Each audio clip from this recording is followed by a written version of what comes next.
ओम गुरुर्ब्रह्मा गुरुर्विष्णु गुरुर्देवो महेश्वरा गुरुर्साक्षात् परम ब्रह्म तस्मै श्री गुरुवे नमः।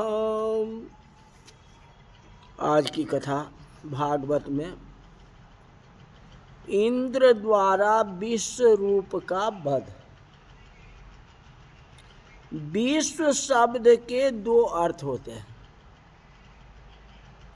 विश्व शब्द का अर्थ है जगत और विश्व शब्द का दूसरा अर्थ होता है विष्णु भगवान। विश्व का मतलब संसार जगत और दूसरा विश्व का मतलब होता है विष्णु भगवान।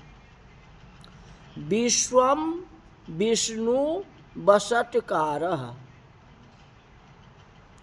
विष्णु सहस्त्र नाम में प्रथम नाम विश्व है। विश्व के प्रत्येक पदार्थ में जो विष्णु भगवान के रूप को देखता है वही विश्व रूप है। जिसकी ब्रह्म दृष्टि अस्थिर है उसी को ब्रह्म ज्ञान टिकता है। जिसकी ब्रह्म दृष्टि अस्थिर नहीं है, जिसकी ब्रह्म दृष्टि अस्थिर नहीं है उसका ज्ञान बह जाता है। विश्व रूप महान ज्ञानी है। नारायण कवच ब्रह्म विद्या का उपदेश करते हैं।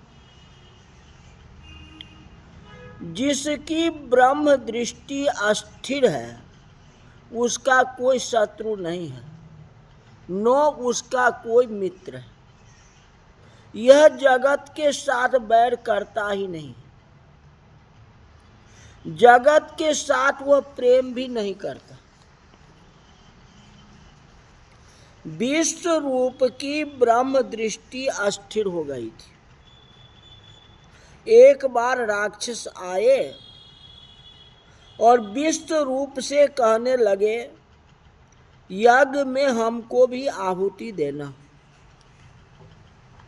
विश्व रूप ने विचार किया कि ये राक्षस मेरा क्या बिगाड़ने वाला है, ये तो मेरा कोई शत्रु नहीं है। विश्व रूप जग में राक्षसों को भी आहुति देने लगा। इंद्रदेव को ये अच्छा नहीं लगा। राक्षसों को आहुति देने से तो राक्षस बलवान हो जाएंगे। इंद्रदेव ने विश्व रूप का मस्तक काट डाला। प्रजापति त्वष्टा ने जब सुना है कि मेरा पुत्र बड़ा भोला था और बड़ा सरल था, देवों ने अपना काम होने के बाद उसे मार डाला है। अब मैं ऐसा यज्ञ करूंगा कि यज्ञ कुंड में इंद्र को मारने वाला राक्षस उत्पन्न होगा। इंद्र को मारने वाला पुत्र ऐसा संकल्प करके यज्ञ करना प्रारंभ कर दिया। भागवत में सकाम कर्म की निंदा की गई है। कोई भी काम करो भगवान को प्रसन्न करने की भावना से करो।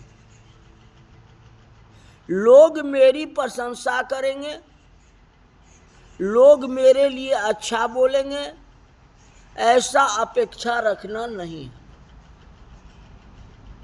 कितने ही लोग तो ऐसे होते हैं जो भगवान के लिए भी अच्छा नहीं बोलते। जिसके मन में लोग मेरे लिए अच्छा बोले ऐसी इच्छा है तो उसका मन अशांत रहता है। अशांति का जन्म अपेक्षा से हुआ है। कोई अपेक्षा रखना ही नहीं। कितने ही माताएं घर में बहुत काम करती है, उनके मन में ऐसा इच्छा होती है कि मैं बहुत काम करती हूँ, सब लोग मेरी प्रशंसा करें। घर के लोग प्रशंसा न करें तो हृदय को जलाती है, मन में तकलीफ होता है। कहते इतना मैंने किया पर मेरे भाग में जश नहीं है, मेरे लिए किसी का कदर है ही नहीं, कोई मेरा कदर करता ही नहीं है, ऐसी इच्छा रखना ही नहीं। यह जीव जो है दुष्ट है,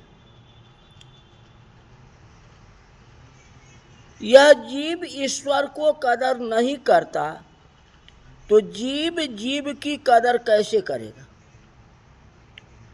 जीव ईश्वर की कदर कितना करता है, कितनी करता है?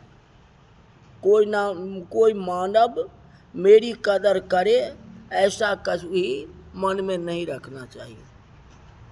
कदर करे या न करे कोई मतलब नहीं। सुखदेव जी महाराज राज ऋषि को सावधान करते हैं, राजन,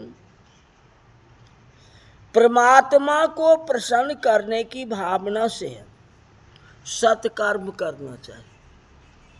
ऐसा सत्कर्म में थोड़ी भूल हो जाए तो भगवान क्षमा कर देते, किंतु सकाम कर्म में थोड़ी भी भूल हो तो क्षमा नहीं है, उसके जो है सजा है, उसकी जगह सजा है। इंद्र को मारने वाला पुत्र है वो, क्योंकि मेरे बेटा को मार दिया। देवता क्यों मारे? इसको आहुति देंगे तो इसकी ताकत बढ़ जाएगी।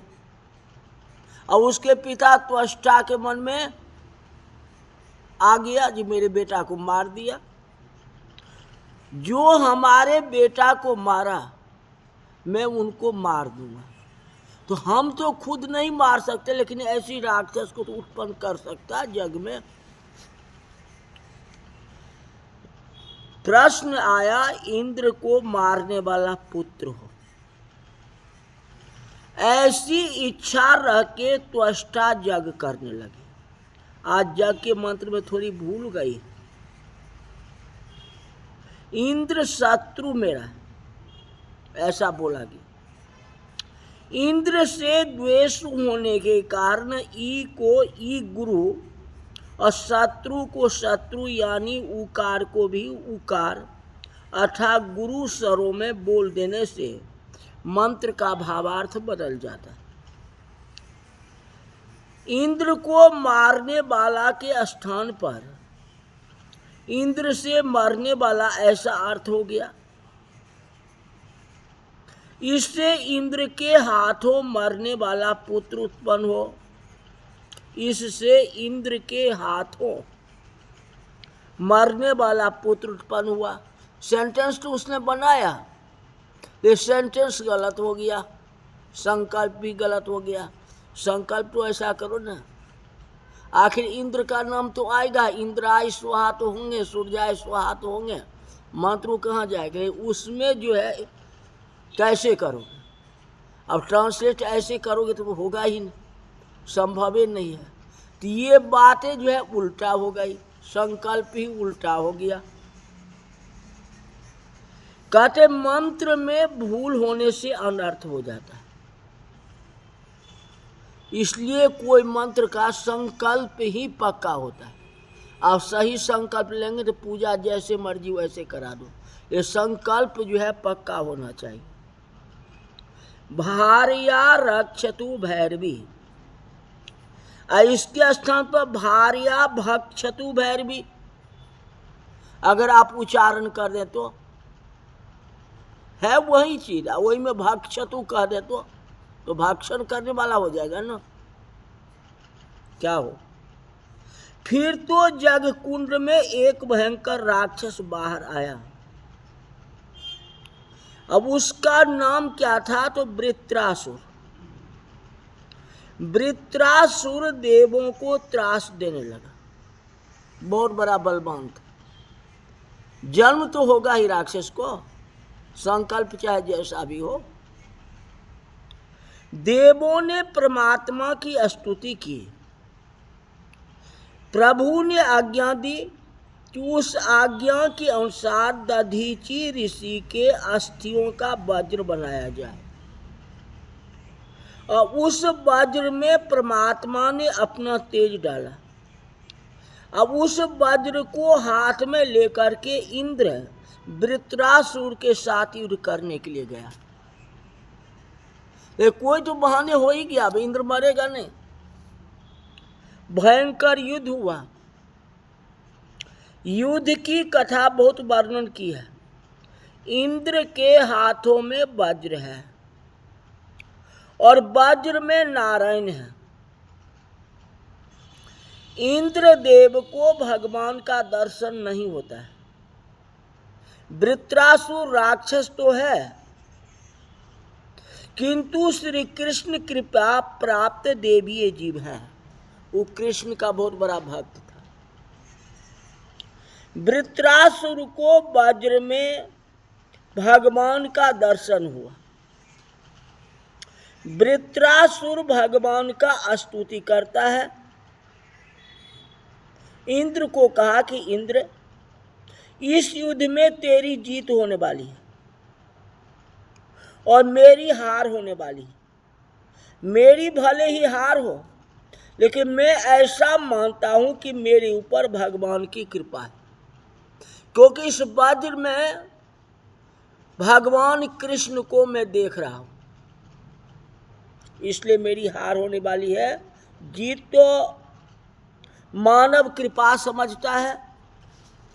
वृत्रासुर ने कहा कि मेरी हार होने वाली है, मेरे ऊपर बहुत कृपा है। और कृपा किसकी है? तो भगवान की कृपा है।